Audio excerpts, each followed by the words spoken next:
Ginalantaw sang kapulisan nga 4 ka tuig na nga naga-engage sa illegal nga droga. Ang isa kasangguniang kabataan chairman antes ininadakpan sa drug buy-bust operation sa barangay Ardimil, Sara, Iloilo. Ang subject mo si alias Mara, 26 anyos, kag-4 na ka tuig nga nagapungko bilang SK chairman sang barangay Del Castillo sa amuman nga banwa.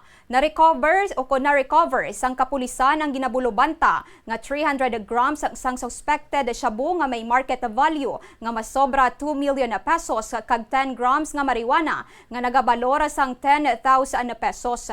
Sa interview sang Bombo Radio kay Police Captain Theodore Roosevelt Saboy, hepe sang Sara Municipal Police Station, iyagin pahayag nga nagsugod lang sa tilaw-tilaw ang ginaaligar nga involvement ni alias Mara sa droga. Nagsugod naman sa pagmonitor ang kapulisan sang Hunyo 2025 kung sa diin ginpaathag nga ini nga nadugayan na bangod na hamtang ini sa malayo nga lugar.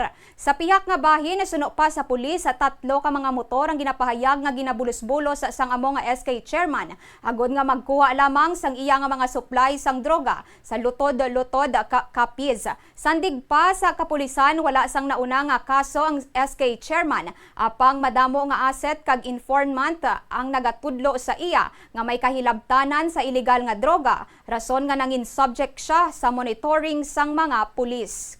Sa ating monitoring po, nag-start po tayo last year, mga hasta June, actually to be honest, June last year nag-umpisa na kami mag-monitor sa kanya until po now, ma'am, hanggang sa nakapag-conduct tayo ng bypass operation. Ang area niya kasi nasa isang far-flung barangays ng Sara po, ma'am. May mga other reasons ay siyempre marami tayong information na kailangan makuha. So medyo natagalan po yung monitoring natin at validation natin. Wala po siyang previous cases. Ano lang is damo gid ga-complain, gaambal sa aton hatag sang impormasyon. Kag may mga asset naman nakabakal sa iya. Kag ang mga transaksyon niya sa iban nga nadakpan natin mo na ang ginadiga nilang si Escape.